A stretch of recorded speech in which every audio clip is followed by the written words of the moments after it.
alaykum. YouTube qog'ozlari hamda chorlash qog'ozlari mana bugun hafta kuniga chorshanba 20-may mana shu mollarni sotuvga qo'ydik.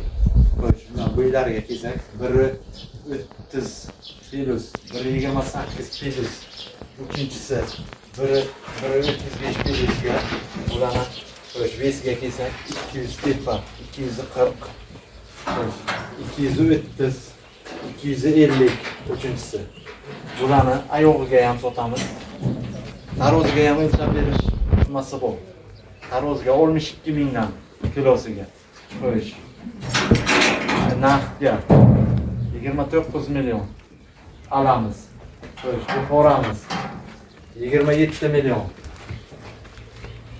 İkinci qoramiz 27 million hamda birinchi qoramiz, ikkinchi qoramiz 30 million so'm. Taroziga ham o'lchab berish nimalar bor. Buxoro bo'ylab dastlabkimiz mutlaqo tekin. Boshqa nimalarga kelishilgan holda. Pastga telefon nomeri raqamlar qo'yib o'tamiz. Bemalol o'tib aloqaga chiqinglar.